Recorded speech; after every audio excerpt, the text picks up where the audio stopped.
ప్రతి ఉదయం దేవుని వాగ్దానం అనే కార్యక్రమానికి ప్రేమతో మిమ్మల్ని ఆహ్వానిస్తుంటున్నాను.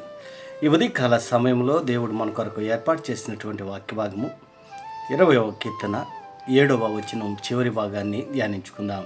20వ కీర్తన 7వ వచనం చివరి భాగాన్ని ధ్యానించుకుందాం. మనమైతే మన దేవుడైన యెహోవా నామమును బట్టి అతిశయపడదుము. క్రీస్తునందు ప్రియమైన దేవుని బిడ్డలారా, ఈ ఉదయకాల సమయంలో దేవుడు మనకిస్తున్నటువంటి వాగ్దానము, మనమైతే మన దేవుడైన యెహోవా నామమును బట్టి అతిశయపడదుము. ఈ యొక్క వాగ్దానము దేవుడు మనకిస్తూ ఉంటున్నాడు. ఈ వాగ్దానము మన ఆత్మీయ జీవితాలకును, మన వ్యక్తిగత జీవితాలకును, మన కుటుంబ జీవితాలకును దేవుడు ఆశీర్వాదకరంగా మార్చునుగాక. మరి ఈ యొక్క మాటల్లో ఆత్మీయ సత్యాలను, ఆ యొక్క అర్థాలను మనం గ్రహించినట్లయితే, దావీదు ఈ యొక్క కీర్తనను రచిస్తూ ఈ యొక్క మాటలను మాట్లాడుతూ ఉంటున్నాడు. మరి దావీదు యొక్క వ్యక్తిగత జీవితంలో నుండి, దావీదు వ్యక్తిగత అనుభవాల్లో నుండి ఈ యొక్క మాటలను మాట్లాడుతూ ఉంటున్నాడు. మరి 4వ వచనంలో మనం గమనించినట్లయితే, నీ కోరికను సిద్ధింపజేసి నీ ఆలోచన యావత్తును సఫలపరచునుగాక. మరి దావీదు యొక్క స్థితిని దేవుడు మార్చాడు. దావీదు యొక్క స్థితిని ఉన్నతంగా తీర్చిదిద్దినట్లుగా మనం చూస్తుంటున్నాం. దావీదు జీవితం ఎక్కడ ప్రారంభమైంది, ఎలా మరి ముందుకు కొనసాగింది అనేది మనం గ్రహించినట్లయితే, ఒక సాధారణ గొర్రెల కాపరిగా ఉన్నటువంటి దావీదు ఇశ్రాయేలుకి రాజుగా దేవుడు అభిషేకించాడు.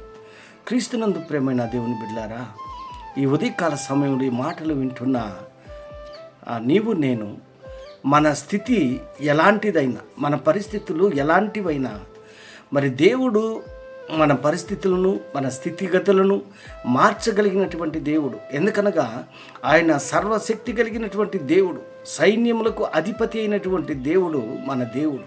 మరి దావీదు జీవితాన్ని దేవుడు మార్చాడు. అందుకే దేవునికి ఒక సాక్షిగా దావీదు నిలబడి ఉంటున్నాడు. తన హృదయ అంతరంగములో నుండి ఈ యొక్క మాటలు మాట్లాడుతూ ఉంటున్నాడు. మనమైతే మన దేవుడైన యెహోవాను బట్టి అతిశయపడదుము అనగా, కొందరు యొక్క ఇక్కడ 2 రకములైనటువంటి మనుషుల యొక్క స్వభావాలను మనం చూస్తూ ఉంటున్నాం. ఆ పైభాగంలో మనం గమనించినట్లయితే, కొందరు రథములను బట్టి, కొందరు గుర్రములను బట్టి అతిశయపడుదురు అనగా, ఇక్కడ మరి ఒక ఉన్నతమైనటువంటి స్థితిలో గుర్రాలు రథాలు కలిగినటువంటి వారు ఎవరనగా రాజులు, ఒక ఉన్నతమైనటువంటి వ్యక్తులని ఇక్కడ పోలుస్తూ ఉంటున్నాడు. వారికి ఉన్నటువంటి ఆ గుర్రాలను బట్టి, రథాలను బట్టి, ఐశ్వర్యాన్ని బట్టి, అంతస్తును బట్టి అతిశయపడుతూ ఉంటున్నారు. కానీ మనమైతే మన దేవుడైన యెహోవాను, ఎందుకనగా ఆయన సైన్యములకు అధిపతి అనేటువంటి దేవుడు, ఆయన సర్వశక్తి కలిగినటువంటి దేవుడు, సర్వోన్నతుడైనటువంటి దేవుణ్ణి కలిగి మనం ఉంటున్నాం. అందుని బట్టి మనం అతిశయపడాలి. మరి ఇక్కడ ఒక వ్యక్తిని మనం గమనించినట్లయితే, గొల్యాతు తనకున్నటువంటి బలాన్ని బట్టి అతిశయపడ్డాడు.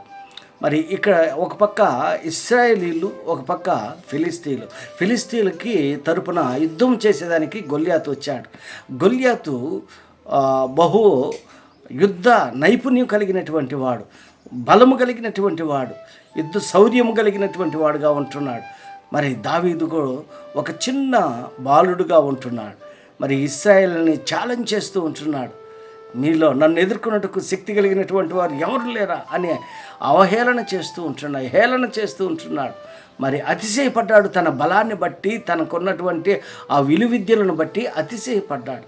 చివరికి మరి గొల్యాతు ఏమైందో మనం చరిత్రలో మనం చూసినట్లయితే, దావీదు చేతిలో, మరి ఒక బాలుడి చేతిలో మరి కుప్ప కూలిపోయినట్లుగా మనం చూస్తుంటున్నాం. క్రీస్తునందు ప్రియమైన దేవుని బిడ్డలారా, ఈ బలము శాశ్వతం కాదు. ఈ లోక సంబంధమైనటువంటి బలము, ఈ లోక సంబంధమైనటువంటి ఐశ్వర్యము మరి అశాశ్వతమైనటువంటిది. శాశ్వతమైనటువంటిది బలము దేవుడు మనకు అనుగ్రహిస్తాడు. దావీదుకు ఆ బలాన్ని మరి దేవుడు అనుగ్రహించాడు. అందుని బట్టే బలము కలిగినటువంటి గొల్యాతును జయించేదానికి దేవుడు దావీదుకు సహాయం చేశాడు. ఒకవేళ బలహీనులుగా ఉన్నా కూడా బలాన్ని చేకూర్చేటువంటి దేవుడు మన దేవుడు. మనం దేవుణ్ణి కలిగి ఉంటున్నాం. జీవం కలిగినటువంటి దేవుణ్ణి, జీవాధిపతి అయినటువంటి దేవుణ్ణి, సర్వశక్తి కలిగినటువంటి దేవుణ్ణి, సైన్యములకు అధిపతి అయినటువంటి దేవుణ్ణి మనం కలిగి ఉంటున్నాం. అందుకే మన దేవుని బట్టి మనము అతిశయపడాలి. మరి గొల్యాతు తన బలాన్ని బట్టి, తన శౌర్యాన్ని బట్టి, తనకున్నటువంటి విలువిద్యలను బట్టి అతిశయపడ్డాడు. మరి అతిశయపడ్డప్పుడు నశించిపోయినట్లుగా మనం చూస్తుంటున్నాం.